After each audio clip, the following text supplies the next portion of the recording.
You've just committed first-degree podcast.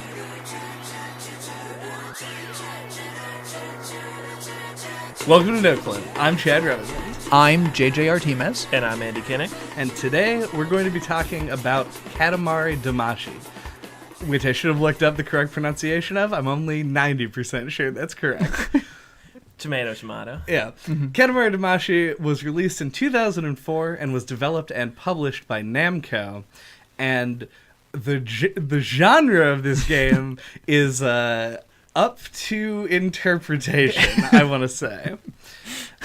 Yeah, the most consistent thing I've seen is people referring to it as like an arcadey kind of high score game. Yeah, like arcade is sort of a genre. It's more like a genre enhancer type situation. It's the salt that you sprinkle on top of a genre. Like Star Fox 64 is like an arcade space shooter. Yeah, it's the pressure that acts on genres, and that pressure is toward much smaller, more brief engagement times, and normally with a lot of numbers and discrete I would goals. say it's the exact opposite, where it's a base that genres are built on top of. The Ludo philosophy that's going on right now. But I don't want to talk about that because that's boring. That's true. And even if we do apply the arcade-like modifier to whatever this game is, it, like, kind of doesn't work. Like, because obviously it doesn't have, like, a live system like an arcade game does, but also, like, it's not brief. Like, you get near the end of the game, the levels are, like, 20 minutes a pop. Like, it gets pretty lengthy for what the core engagement is, but I think that kind of adds to the strength of it. What I'm going to call it for the time being, because we can't, in the definition of the genre when talking about Katamari, call it a Katamari-like or something. The only other game I can even think of that would reside in the same genre is The Beautiful End of the World, which is like similar in concept. You also roll a ball around. But that's the goal of Katamari. If you've come into this not knowing that in Katamari Damacy you roll a ball around, here's your wake-up call. Yeah. You roll a ball. Yeah, I feel like we should coin a new term, that Katamari is a roll-em-up. A roll-em-up. Okay. I feel like I've even seen that before, so that could be a good... It probably is. It's like a subconscious thing. Mm-hmm. What was that car game that I walked into you guys inexplicably playing once? That was an adventure game made by... Car Quest. Car Quest? Yes. I think... Both of you walked in on me playing it is what it was. Yeah. It's like Traversal Challenge. It's like a platformer without the platforms. Where moving is or itself jumping. a challenge. Yeah. Yeah. Platforming is actually a decent way to sort of characterize your moment. Pause. Let's rewind real quick. Don't buy Car Quest. That is a good call. Good call. Thank you. Yeah. We made fun of it on the eShop, and then it was $1, so I bought it as a joke, and I've never played it since. This was not an endorsement of Car Quest. That's the thing I have to go back. It's the opposite. Yeah, it's a reverse. It's a bad review. Car Quest gets like a 4 out of 10. 4? On like the IGN scale, where 7 means it's playable. Okay, fair enough. I think we have taken our loyalty to IGN too far by adopting their numerical scales. So do the rest of the industry. I'd agreed. I give a Car Quest a blue out of green. Yeah. All right. So fuck Car Quest. Resume.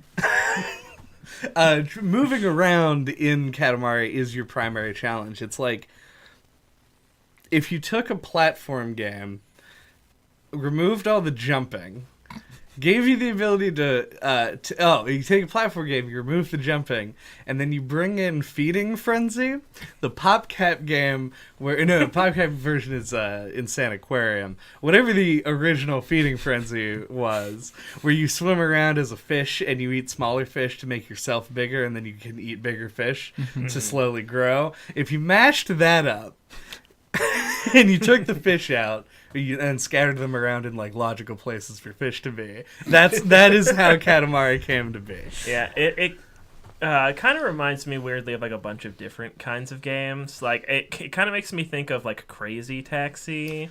Also a good pull. Like just like weird, like random things it'll just remind you of. Yeah, and that's honestly not a bad way to look at it because like, while ostensibly the goal in like your basic Katamari levels are to like roll up enough stuff to meet a size goal, there is also an element of getting to a specific location because like the things get bigger when you go to different places, so you do like make progress through the levels whether or not it's really like explained to you in that way. Yeah. In a weird way, this game is actually very similar to like the same kind of progression systems that are in linear Mario games, in that you have to generally under somewhat predefined paths. And by predefined in Katamari, I mean like they normally have a bunch of bananas in a line for you to follow that you're expected to roll up if you're going to be efficient. And once you get enough of the objects, in Katamari it's stuff, in Mario it's coins, you often unlock a new area that you can go to. The super novel thing is that in Katamari, the new area that you can go to is not a new place, it's a new frame of reference to the same place. You just get larger, and that changes what you can do in the environment in such a dramatic way that it's often functionally a new level. And it's I'm assuming, because I know both Andy and I played REROLL, the Switch like remaster. Same for me. Okay. Have either of you played a Katamari before just now? Oh no, they scared me. Okay. I knew people that had it in elementary school, and I may have played it at said friend's house. Right. But I don't really remember, so I'm going to go with no. Okay. I was aware of it, though. Yeah, it's hard not to be aware of it. It had quite the splash. Like, Yeah. if Katamari came out in this day and age, considering the kind of saturation of like twee indie stuff after the rise of Steam, I don't think anyone would know or care about it. But the fact that this got like a PS2 release back in the day and like a marketing push. Because it was made by Namco. Like, these are people who, you know, have been making... who made like the first recognizable video game.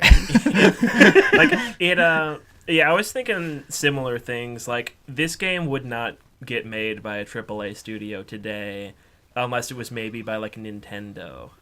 Yeah, and even then it would be like a budget title. Yeah, like or a Captain Toad or something. It would be like a Captain Toad. Yeah. Yeah. Because they've already all they have to do is add Feeding Frenzy to Captain Toad and all of a sudden you've got a Katamari.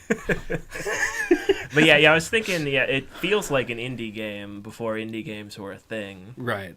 And yeah, on the PS2 especially, like, it's wild.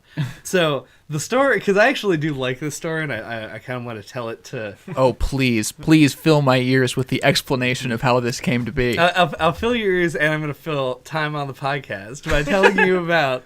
when I was a kid, I had this, like, obsession with, like, I guess sort of esoteric or like just sort of obscure games, like games that didn't make a whole lot of sense on their face. And it started with how much I enjoyed Atari 2600 games, even though that's before my time. Like I started playing Atari games when I turned like 11 or 12 or something. And so I got this like fiendish desire to play things that were just like way outside of the realm of normalcy, and I went to a GameStop looking for a game that was called Cubivore, which if you're familiar with me as a person, I've probably talked about it around you before, but it was a weird GameCube game where you ate things and got bigger. Weird parallel, because the dude at GameStop was like, we don't have that one, but we do have this that might be interesting. And he pulls Katamari off the shelf. It was like $20. And I was like, well, fuck, okay. Took it home and just like in love immediately. Like this, I fucking adore this game and have played all the games in the series. So I have a long history with Katamari. What an incredible GameStop employee. I know. Like, shout out to that dude, wherever you are. In my mind, it's going to be the same GameStop employee that recommended Dragon Quest VIII to me. Because he said it was the same thrill level as Kingdom Hearts. All right, I won't support the method, but I will support the result. Okay. Yeah. Good. I don't know. This guy didn't mention any thrill level, or at least I don't recall. But yeah, so I've been playing Katamari since about the year it came out, and I've followed along with all of them. And man, does it get sad when you go further down the line. When you say you've played it since the year it came out, Yeah. do you mean continuously? No, there's always a break. Not so much when I first got it, because I was still young enough that I was at that age where, because Katamari levels are like real easy. Like I did the thing where I spent like, short. We'll say short. And I kind of gathered it and picked up sort of how the game worked. So I was the kid who was like grinding to like get that where the level where he asked you to make an exactly 10-meter Katamari. Mm-hmm. I like fucking was like taking notes. Like if I can pick this up, I'm way too big, and if I can't pick this one up yet, I might be getting close, and like fucking charts on the walls trying to figure out how to do it. This was before the internet, and everyone knew about just getting a tree and then being done. So. I feel like this game came out at exactly that like right time in our lives, like what we would in like late grade school or early junior high. It was 2004, so I was a teenager at the time. All right, yeah, fair enough. Yeah. Do you have something to say, JJ? Oh, just it's a complete non sequitur, but I always feel like when I'm playing this game, of the many times that I had to keep trying to play it over and over again, that this is the kind of game that conceptually people who were afraid of video games in the 80s and 90s were specifically afraid of. Like it's like their worst nightmare. There's nothing. I did not. When we were discussing genre, at no point did we say Katamari is like sort of it's like a horror game mixed with feeding frenzy. No, when I say their worst nightmare, I did not mean what they thought their worst nightmare would be. Because they think that's Mortal Kombat, but they're wrong. The real way that you get into the minds of the children is that you create an exterior that is like colorful and nice enough that a parent would look at it and just completely dismiss it as just like random bullshit that you don't care about. But then once the game has the attention of your child, it just continues to sort of like put its fangs and claws and other sharp bits deeper into the child mind until you're just humming a bunch of different tunes over and over again. There's weird sort of not necessarily satanic, but definitely like alt-religious themes just all over this game. This is true, yeah. Yeah, it really just kind of stipulate the existence of an alternative higher power and really establishes this strange subservient relationship to it in the way that I imagine you would be afraid of if you were a 90s parent. It's just, it really does scare you when you look at it for too long. It's like a really good painting. Like a blatant disregard for human life, but not like in a murderous way. No. In like a Heaven's Gate way. Yes. Where they're like, if you get rolled up into the mystical Katamari, you'll be shot into the sky and become a star. Like, oh. And you'll be glad for the opportunity. But when you actually look at the details of that metaphor, have that like a cult kind of feel to it, yeah. Yeah, the King of All Cosmos is like the like picturesque, like narcissistic cult leader type too. Like, yeah, it's good. Bulge and all, yeah. Yeah, huge. Like probably not even like real. He probably stuffed a sock in there. It's Absolutely. just a few Katamaris or stuff. Did this game not scare either of you? No. It kind of felt similar to like Earthbound or other weird auteur-driven video games. So it didn't really. I found what I expected to find in the Katamari game. Yeah, that is itself kind of a cultish thing to say. It's just like with me, even with the Earthbound like games that are trying to move that kind of deceptive direction, once you get to the horror part of it, you understand what they're doing at a meta sense of the game, right? Like when Gigas is in front of you, you're like, oh, I didn't expect this to go here, but you kind of have the context to know where here is. I have no idea what the cosmic, like, I feel the stars, little girl, is supposed to make me feel. Oh, yeah. And that makes me more scared. I totally forgot about that, like, little side plot that happens.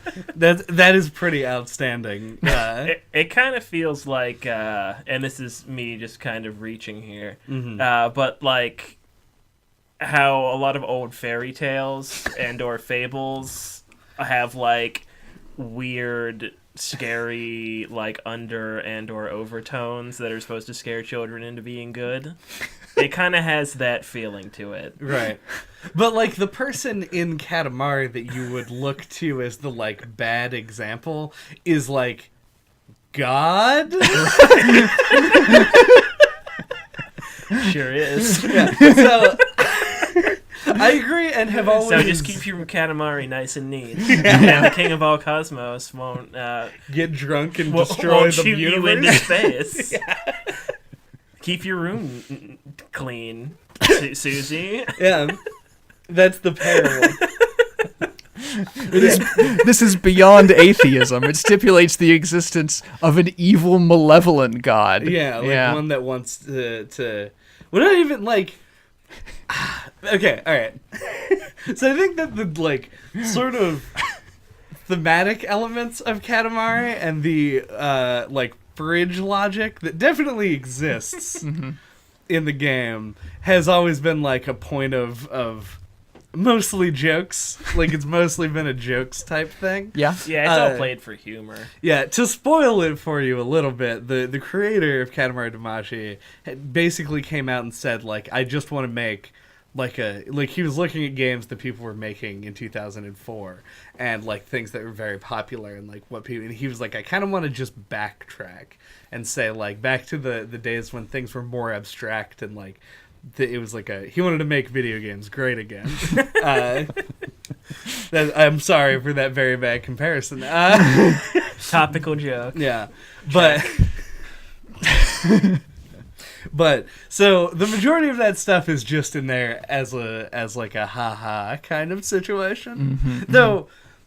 They go way fucking overboard when you fail a level. Like, oh yeah, like the king's head floating menacingly as like thunder strikes behind him, and he's just like shooting. What is it in this game? Does he shoot like laser beams at you? Or? I don't remember. Thunder strikes one time when there's a jump scare where he suddenly has like horrible long fingers that are coming for your brain, I assume.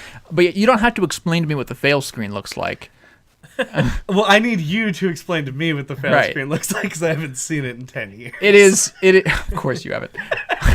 It is darkness from an abyss that is actually the sky, with lightning from presumably above the clouds. From space. Yeah, space lightning illuminating your father. From Zeus himself. Yeah, who with his disappointment and menace morphs in front of you in actual like jump scare fashion into a creature worthy of your consumption. But yeah, that's what that's like. And I know that because I never got past Make a Star 7. I did every other level I could possibly do, and I tried Make a Star 7 5 times and failed every single one of them. This is amazing. Well, level 8's even harder, so... I found this game overall to be fairly easy, but level 7 gave me trouble. I had to do that one like twice. And then level 8 I had to try like 5 times probably. Yeah, that one was and I finished it with 1 second left. It was very difficult. It's actually like, this is one of those games that, kind of like WarioWare, honestly, where coming into very similar to WarioWare. It's one of those situations where, like, I've played it a whole lot, but, like, to me, Katamari doesn't feel like it's a skill that somebody would have to, like, try real hard to master. I'm assuming I did just because, like, I was a kid and I just played it a whole bunch.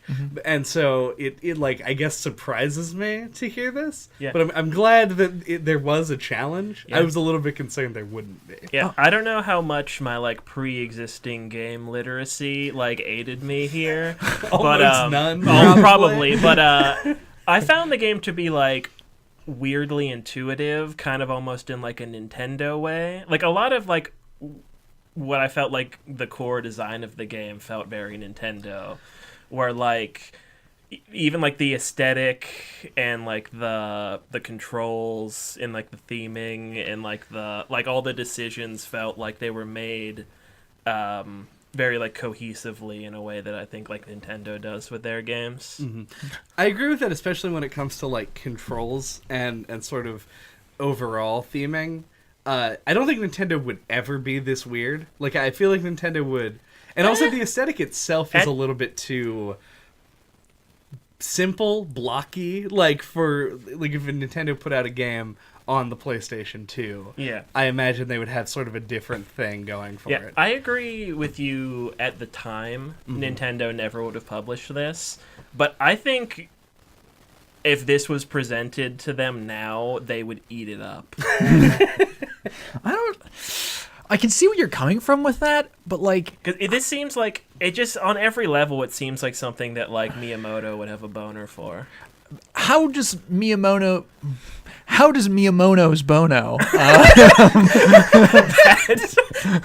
is the question. How does Miyamoto's boner really? No, I can't. God damn it. No, it has to stay in because the name of this episode is going to be Miyamoto's Boner. Miyamoto's boner has to stay in. We're breaking down. We're turning into our elementary particles. Why would Miyamoto's boner exist and become risen for the kind of like horrible faces that are constantly on these block people? Have you played a Nintendo game? I have. It's just he put faces on everything. Dude, the mirror shield from Majora's Mask, that's a horrible face. It is, but it's like it's an unambiguously horrible face. There's no contrast there. It's just going for horror and is horrible. Like, yes. My comparison to this would be like Splatoon, which also has horrible undertones and like really, really creepy, like just like a batshit insane premise. But in that game, they have the initial layer. Everything is still painted with a marketing brush, right? You still look at the Squid Kids and you're like, oh, it's a cool design with a cool kid doing cool stuff. Yeah, I don't think it would be exactly the same as it is now. Like Nintendo would airbrush their Nintendo-ness over top of it. Exactly. But I don't think it would end up that much different. Yeah, it would be like 85% the same. Yes. And because even like King of All Cosmos kind of reminds me of Mr. Rossetti. Like you could draw like so many parallels to things that actually exist in Nintendo's games. I guess I can sort of see it, but we talk about Nintendo too much already on the podcast, so. Dude, I want the Animal Crossing crossover where you roll up an Animal Crossing town with your Katamari. Yeah. That'd be fun. Can people die in Animal Crossing? Just hand wave it. The people in the Katamari don't really die. Yeah, I mean that's already like explicitly in the text that like there's no mention of those people dying, and in fact you can just go back and they're there again, and you roll them up again, make the Katamari a little bit bigger, and then. Here's where it gets a little weird. He shoots the old Katamari out of the sky and turns it into stardust, and he puts the old one up there. So if it did contain a lot of people, those people are now literally dust.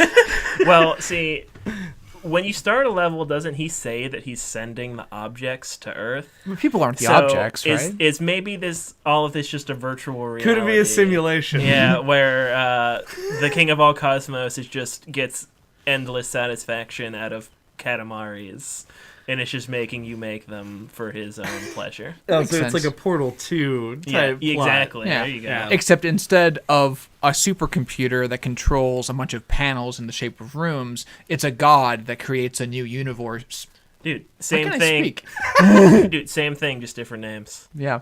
Supercomputer, god. This is deep. We can't escape the philosophy of the Katamari podcast. So, the thing, okay, I don't like that. Also, I feel like... back to mechanics. I feel like the key thing in making that work is taking these sending objects to Earth on face value. But I'm pretty sure that's he's just dictating a loading screen. Right, yeah. Which I love. Mm-hmm. Though, this might just be rose-colored glasses, but I didn't notice any changes, like, whatsoever. Not like... I obviously didn't memorize the location of all the objects in the game. Just a lot of them. And I didn't, like, really go comprehensively into the remake to like try and pick out differences. But I feel like the Game about Cosmos' dialogue is so much louder. Like the squeaky noise that it plays when the text fills the box. Like I found myself getting really annoyed by it. Like, which is arguably intentional. Yeah, but like, I played this at the laundromat, and by the way, this is like a 10 out of 10 great laundromat game. I agree. It takes just long enough to do a level that like your watch is almost done when you finish it. Yeah, Put it on the box. Yeah, but laundromat game. Yeah, 10 out of 10. yes, Katamari Damacy. So that was a bad joke. It was. That was for you, Jeff. I love it. God, what was I even gonna say? I don't know. Katamari Damacy. The sound. Oh off? yeah, no, I played with headphones on, and that makes that even worse. Okay. He yells right in your ears. Yeah, it's the opposite of a solution to the problem. I played a little bit of this with the sound off. You gotta play with the sound on. You have to play with the sound on, and the reason, dear listener, is that the soundtrack is the greatest soundtrack of all time ever. No fucking questions. It's because it's not a video game soundtrack. No, it makes no sense. It's just an album. It's just a concept album they laid over a video game. I mean, It does. It kind of feels like psychedelic,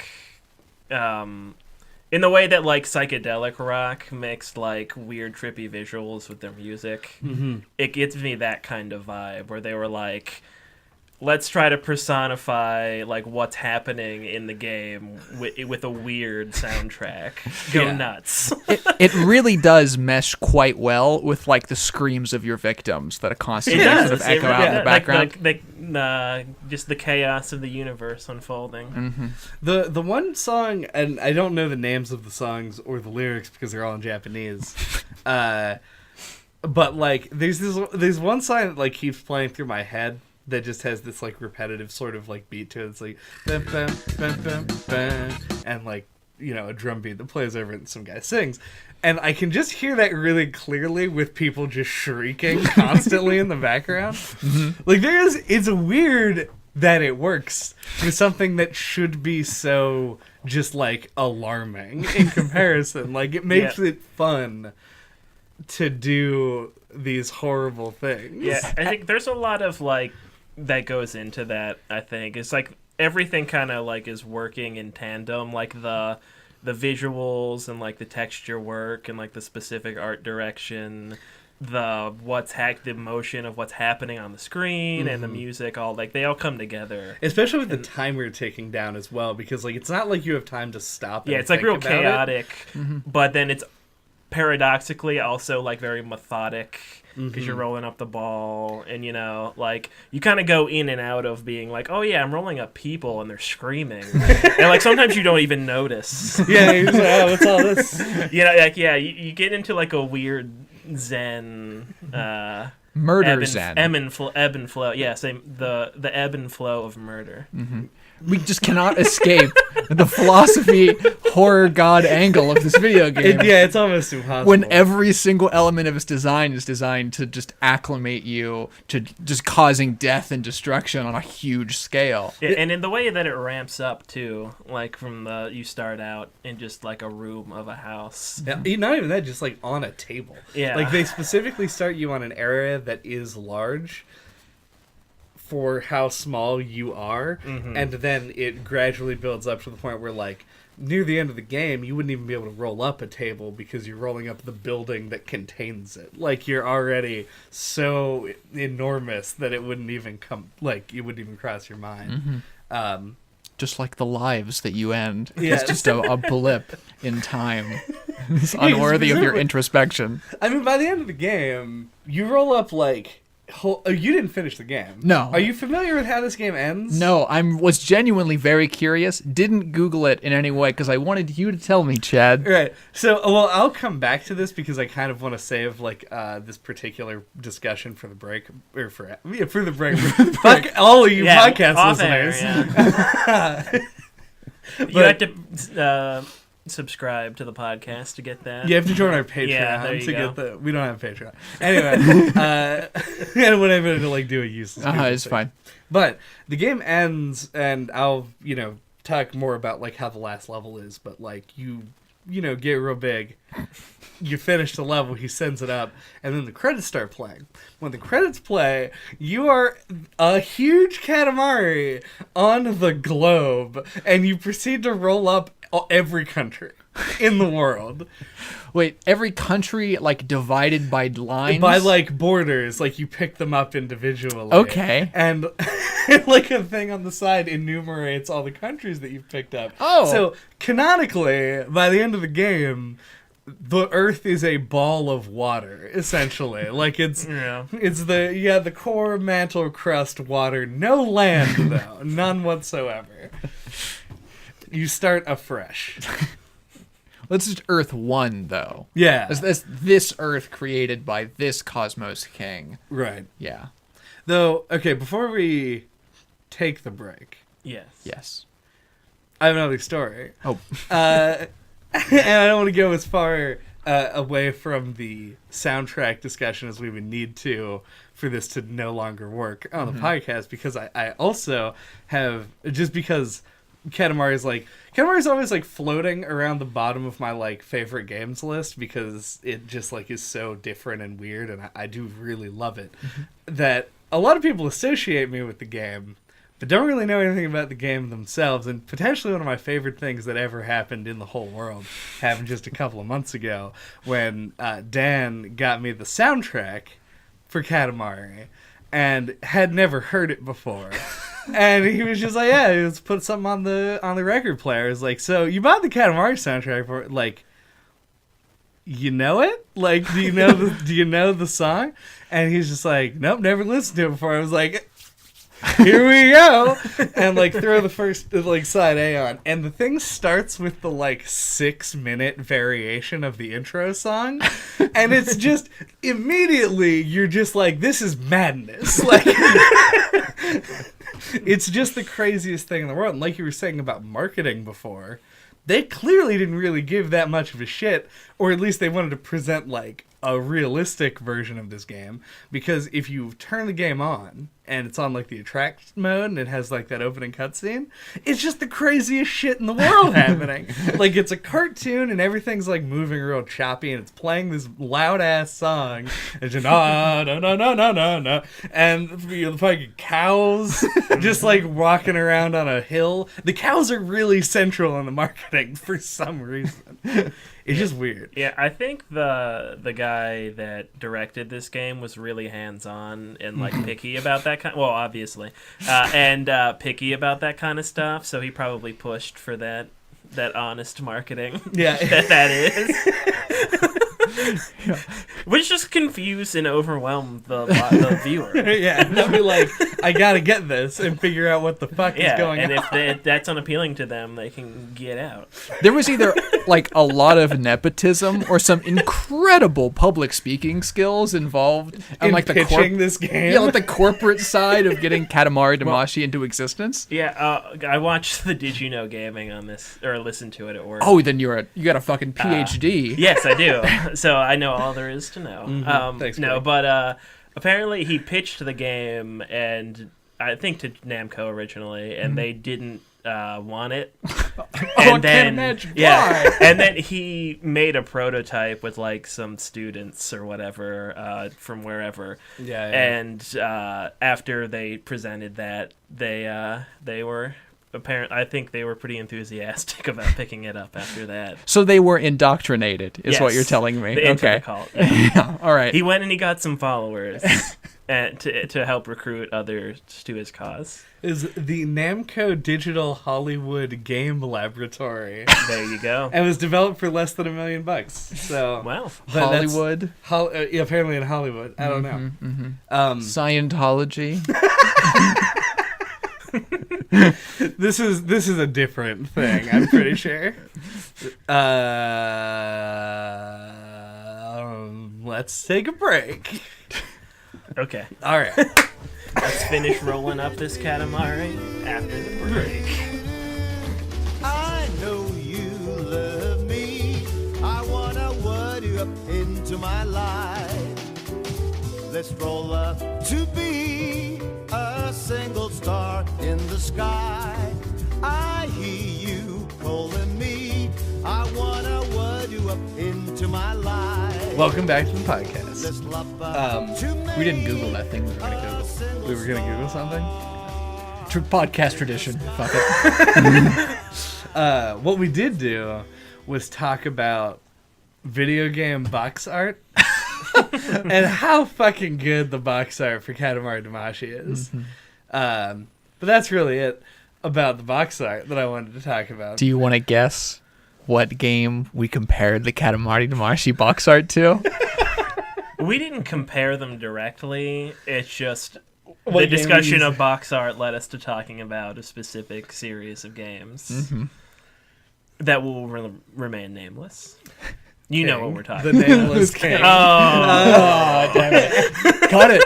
Anyway, but the reason that the box art looks so good is because this game has the wildest aesthetic of like anything I've ever seen in my entire life. That's not true. It's really it's really high up there though. So I think they did this specifically so that the game would look sort of like timeless, because you can't really improve on this. This is a great example of fantastic animation work under a lot of hardware restrictions. Yeah. Yeah. Like, this is something that, like... And, I mean, it's all very carefully considered. Like, things are designed to pop out or not in some cases, depending on what the level calls for. Yeah, I actually think it's really impressive because there's, like, hundreds, thousands of objects in each level. So everything had to be, like, for the time, had to be really, like, simply modeled. And, like, they do make a lot of really smart decisions with, like, texturing and color scheme to, like, make everything stand out as much as it needs to. Because, like, if you get up close to the game and you look at it, it can look really overly simplistic. But, like, in motion, I think it's really impressive that it can get that zoomed out and you can still tell what everything is. Yeah, and I love the decision to keep the same art style in the huge, air quotes, cutscenes, which tell a story that is disconnected from the majority of the rest of the game, about a family that, like, travels to see their father, who's an astronaut, blast off in a rocket ship, and then presumably just get fucking eaten up by the Katamari. But the fact that they kept that same, like, bonker, like, Lego art style Like that they the have. Fisher Price toy, kind of looking people. Yeah, everything's, like, real smooth and basic, and I love it. I love every fucking bit of it. Yeah, I think you see it a lot in the PS2 kind of era where, like, the technical limitations, like, breed a lot of creativity. Like, the Wind Waker looks the way it does, like, a lot because of the tone, but also because of the hardware restrictions and trying to get, like, the open ocean to work on the GameCube. Yeah. I think that's got a lot to do with the, like, how successful some of these games are at, and I'm not saying that, like, games nowadays don't do an equally good job of making a, like, cohesive package, but the hardware limitations inspiring a unique art style, which then you have to work into the tone of your game, is something that just, like, occasionally, like, worked really well. And other places on the PS2 where they went for a more realistic type thing, like, you could tell that it taxed other areas of the game. It's, you know, those games just aren't as memorable, I guess, and that's sort of what makes this stand out. Yeah, Katamari chose what elements of the system to tax very well.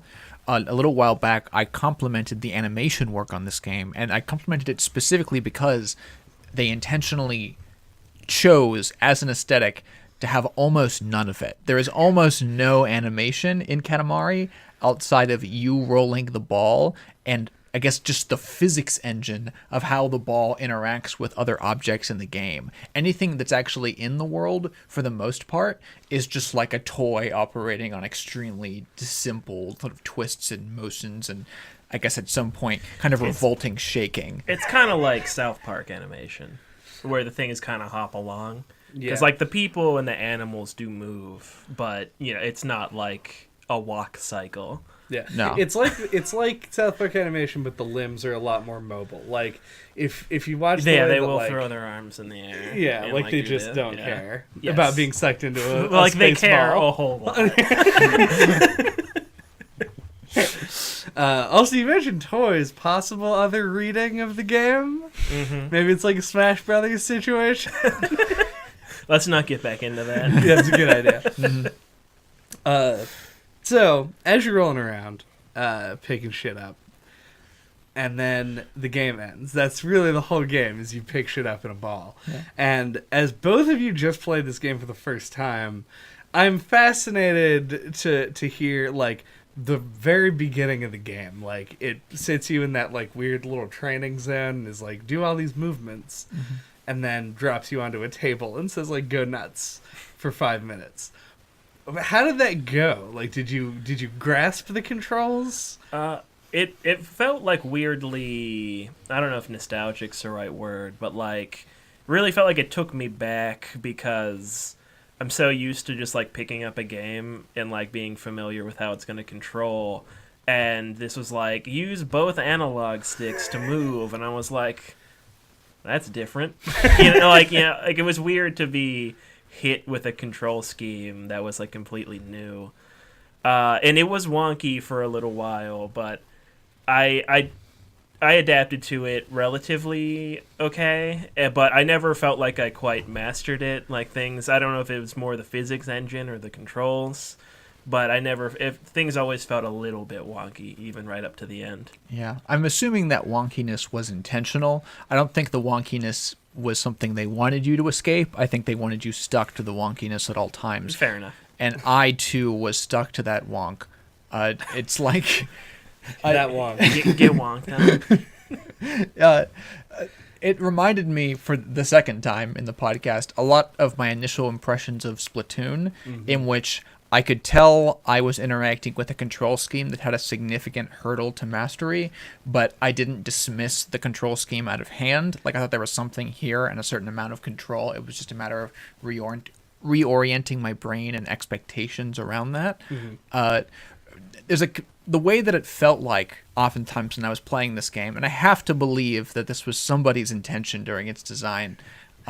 Side note, Rachel begged me not to use this comparison on the podcast, and I'm going to completely ignore her and do it anyway. It felt like, from the word go, like you were trying to control the game with a set of nipples. Like I was trying to move nipples various directions into the way that I wanted the game to go.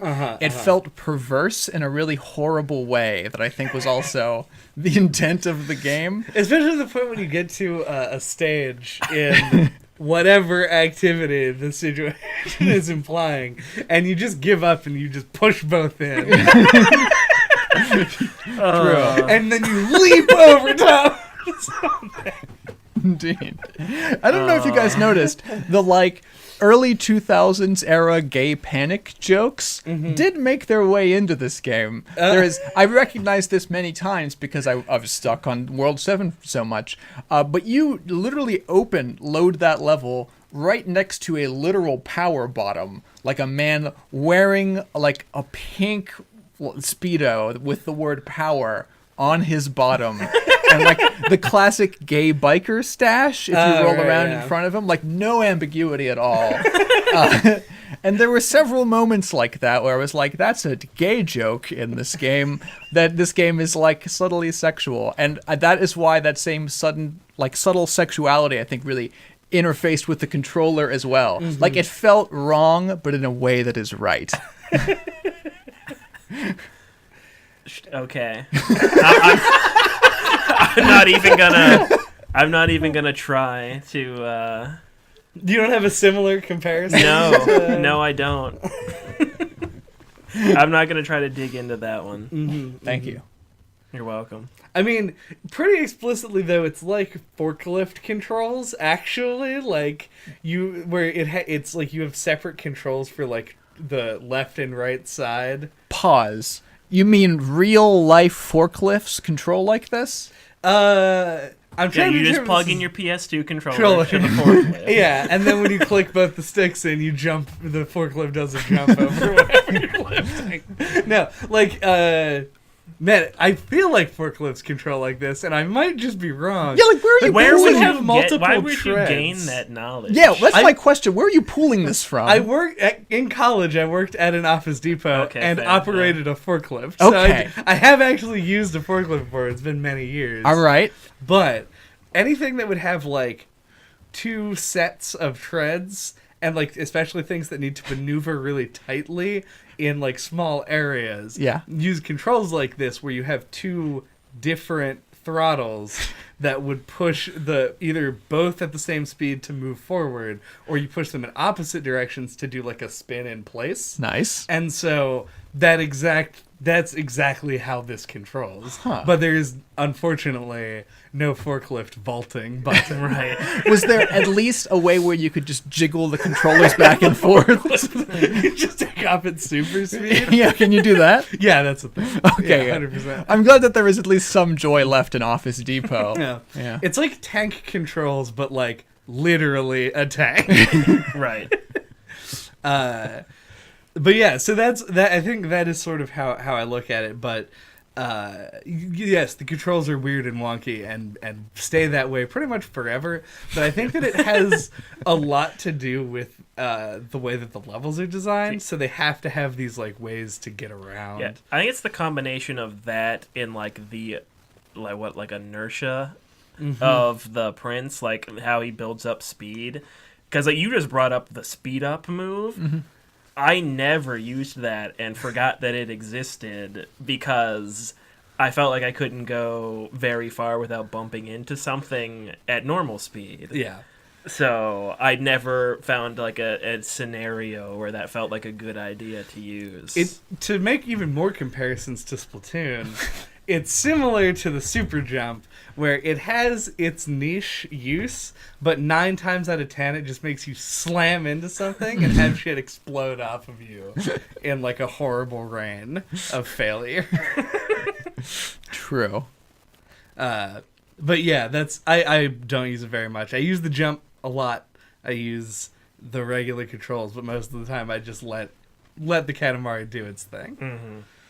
Have you ever gotten like stuck inside of an object that you shouldn't have been able to like get to before? Frequently. It has a really weird way of handling this that I kind of love and dislike depending on the situation. Basically, if it makes me fail the level or not determines whether or not I love this. But if you get stuck somewhere you shouldn't be, like the Katamari sits there for a while as you like try and like get it out. And once the game like I think hits a threshold of time or like inputs that you're unable to move, you just start like leaking stuff in like a sweaty Katamari that just like explodes objects off of it until you can like freely move, or in the best circumstances just like shoves you through the roof of whatever object you're on. You see, I was going to make a sex joke until that part of the comparison. To the part where you get shoved through the Yeah, roof. where you go through the other side would Yeah. be bad. That would be a bad That scenario. would be very bad. So yeah, that's that. It's a good solution to a PS2 era problem. So Speaking of running into things and stuff falling off the Katamari, I felt like that was like never as punishing as it should have been. Like it felt bad because it had like some hit stun that didn't feel good because you want to keep moving, but it always felt like maybe 3 things tops fell off. So like I found myself just barreling through things a lot of the time, and that seemed like that was probably not what the designers wanted me to be doing. yeah, it isn't very punishing, like as a mechanic. Like it's not really like a fail state, and I don't think that it really wants to be because the challenge is just to get around. Right. But it can't be too punishing because of the way the levels are designed. Right. Like It things just- are so cramped. It It'd be felt hard like not to hit stuff. the balancing was kind of off to me. The difficulty curve is weird. Like you said, like it seems easy, and then it spikes up around level like 6, and then it doesn't go back down until the last level. Yeah.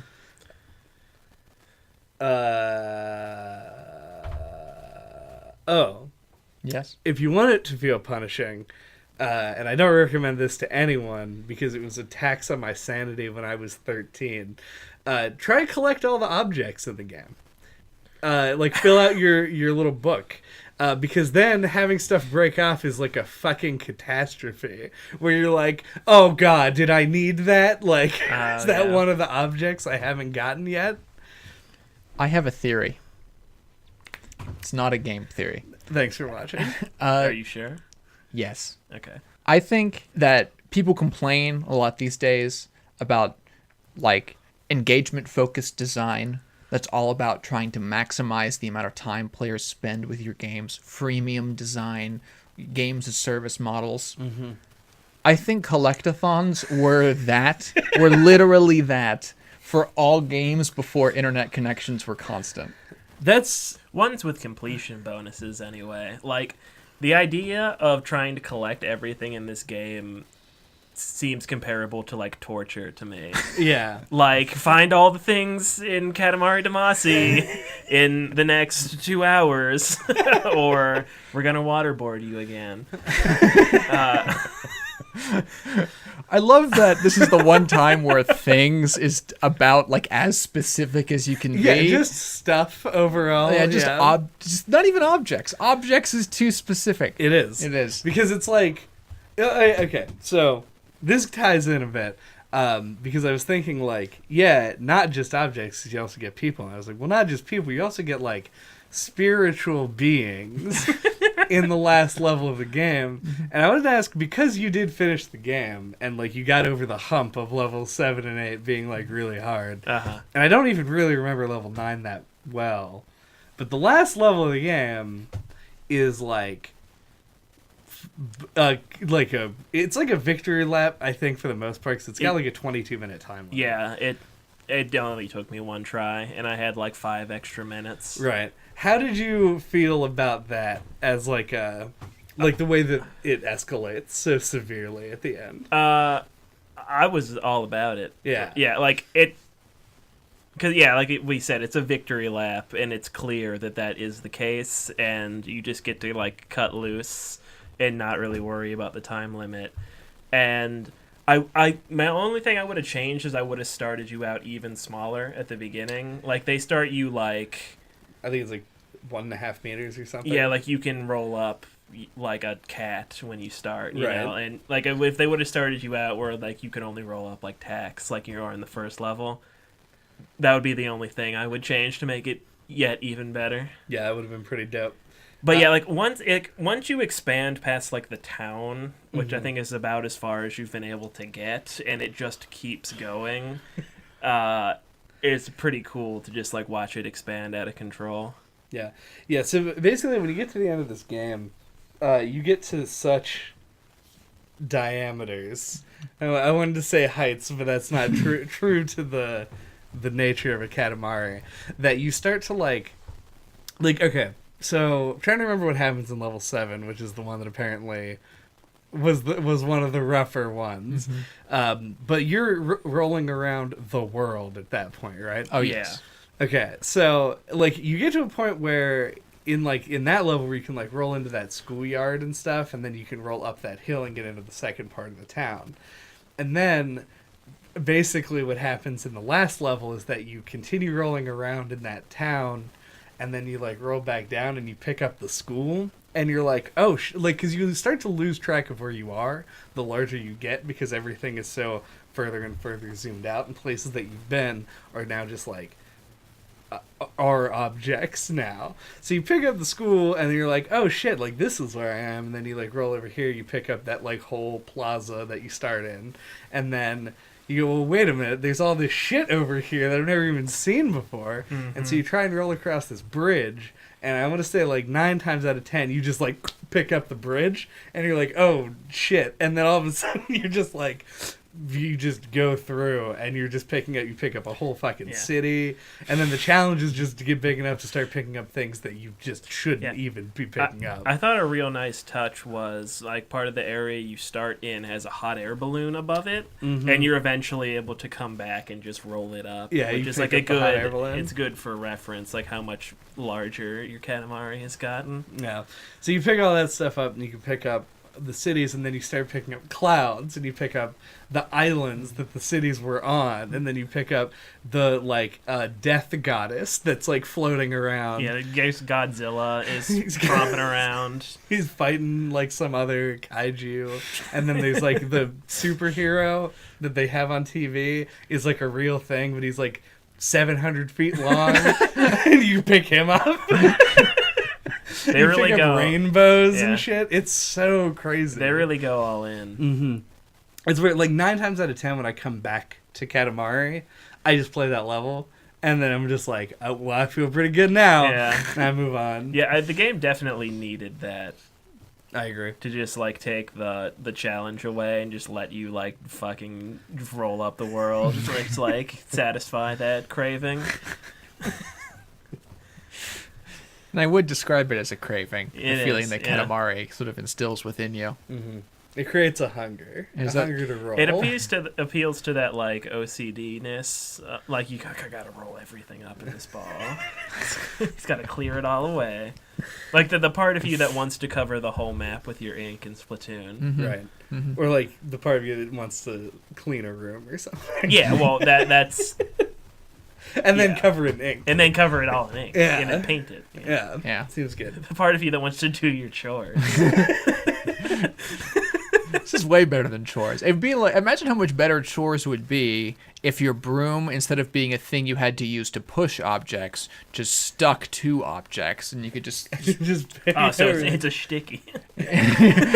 Oh man, it's a sticky. Katamari is like using a sticky to clean your room. Like a huge sticky. Like the stickiest sticky that could ever be. Is it, that imparts sticky qualities into Is other. is that correct? It's like It's SHT? Oh man. I don't know exactly how they spell it. But No, might be it's a like, C oh, in I there see you're playing somewhere. with your Katamari. Alright, I'll come back later.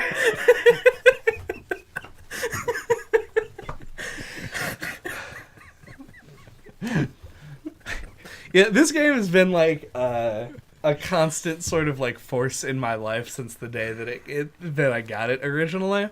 But even then, I don't have anything else to say about this. Some depths of knowledge really just can't be delved further. I It's true. kind of wanted to touch on the constellation levels, but I don't have a ton to say about them. Oh, yeah, we should go over them because, like you kind of should, we ignored them. Yeah, I felt like they were a missed opportunity for some like more creative and or varied challenge levels. Like the idea of having some challenge levels to balance out the like very simple kind of concept of the regular levels is a good one. It's a good idea, and they kind of botch it A little bit. I think because it's either collect all of one thing or really tiptoe around everything until you're big enough to pick up the biggest bear, yeah, or the biggest which is cow. the opposite of fun. Yeah, well, that wasn't fun, and I didn't do it. It did leave a hilarious impression on me when I didn't realize the true conceit of the level yet. I thought you could pick up Oh, as it many definitely bears. tricks you. Yeah. Yeah, I thought you can pick up as many bears as you wanted, and it would only count the largest one. Yeah, but I that's, just that's what a normal person would think. nope. But no, I just moved 3 feet. Like in seconds after loading in, just got a small bear and immediately was kicked to the end screen. And was Yeah. like, In the cow level, it'll end the level for picking up bottles of milk. Like, it's fucked up. Like, they hate you for playing their game in those levels. Yeah, I don't know what kinds of challenge levels I would make because I'm not a game designer on the Katamari team. But let me run a few ideas past you here. well, have they done more in the sequels? Yeah. Okay. And they botched them equally, if not worse. Because I than they feel had. like there's got to be some good ideas. There are, and I think they brushed close to it. Personally, I think the best challenge level in the series, though I have like very, very little reminiscence of Beautiful Katamari, the one on the 360, because I only played through it the one time, but is the Gemini level in this one, where you pick up twins, because I thought that was actually a really good concept. See, I feel like it's too hard to tell, It is. like, the stuff you're picking up a lot of the time, that maybe that's the issue. Is that it was... It's like the art style's actually working against it here. Because everything already looks too similar. Yeah, everything looks like very simplified. Yeah. And you got a big ball in your way. Right. I think that the thing that works for me about the challenge levels in this one is that all of them stick to the core conceit of the game being pick up as much stuff as possible, except for 2 examples. But even in those 2, if you do what JJ did and just grab a bear immediately, you don't fail the level. They just kick you back and said you get a small Katamari. Like, Yeah. Right. Yeah. This is the issue that I take with the We Love Katamari variation on this, which was they had challenge levels that you could fail in the same way that you could fail the bear and cow missions, but it was like... But it was an actual fail state. It didn't count as you completed the level. So the one that springs to mind is there's one where...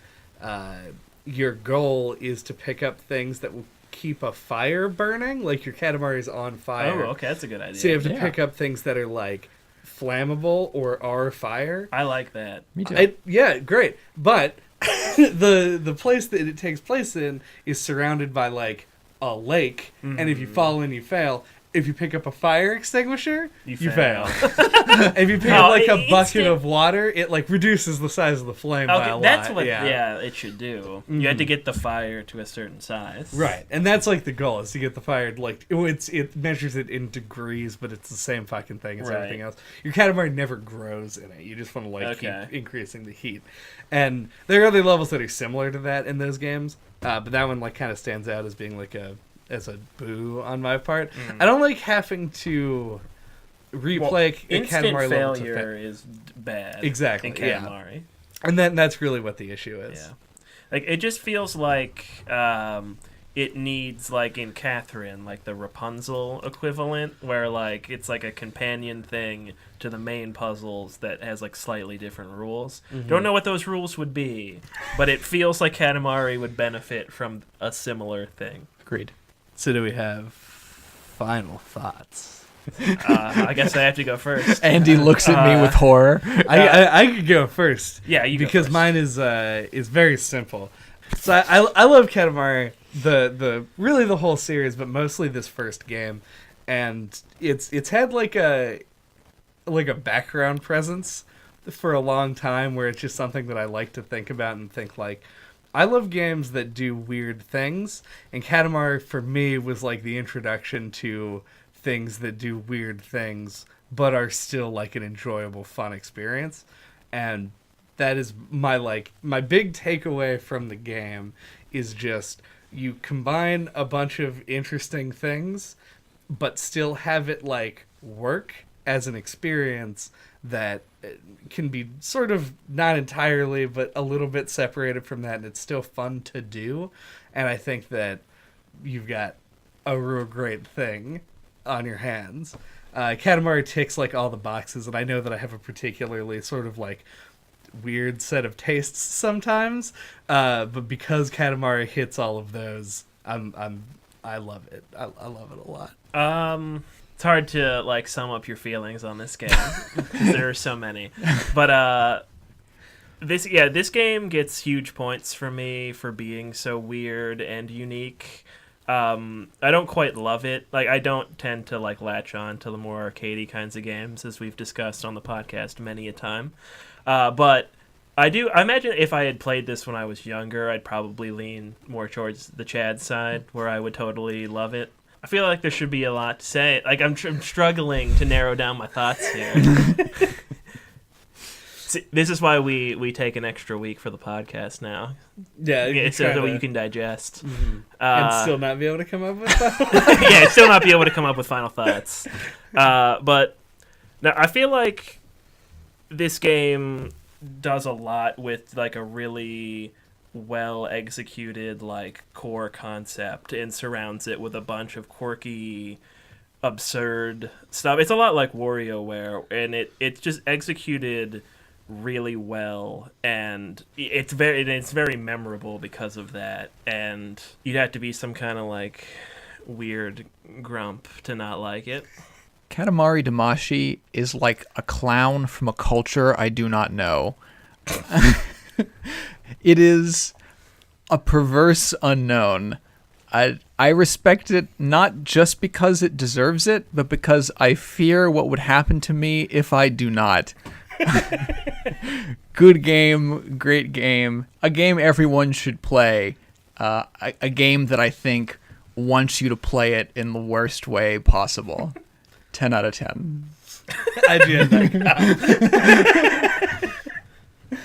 Thank you for listening to No Clip this week. What are we talking about next time? Next time, I'm excited about this.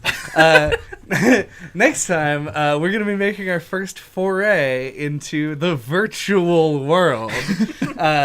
So strap on your power gloves and your crazy sci-fi headsets, because we're talking about Deracine or Duracine. I don't know how to pronounce this one either. Which is From Software's like adventure game, puzzle game, walking simulator game, exploration game. The VR experience. The true VR experience by Dark Souls creator From Software. We can finally talk about Dark Souls freely. Oh, thank God. Until that time, all of our contact information, if you want to get a hold of us, is on our website at noclippodcast.com or at splattershot.pro. There you can find links to our YouTube, our Twitter, all of our old episodes. We got some real nice stuff back there. Again, listen to that. Please like, comment, subscribe. Give us a 5-star rating on iTunes. Give us a whatever out of 10 rating on Google Play. Buttons, we love you, buttons. Yes, press all those buttons. Yeah, roll up that like button. Too easy. Continue rolling it over to that subscribe button. Make the YouTube page bare by picking up everything there is. Oh, wait, no. Hold on. I got the better one. Yes? You go, quickly, there's an emergency situation. An asteroid is coming to destroy the Earth, and you have to roll a Katamari up large enough to catch the asteroid before it makes contact. So everybody needs to leave a comment right now so that there's enough stuff on the YouTube page to roll up. Yeah. Yeah, there it is. All right, woo!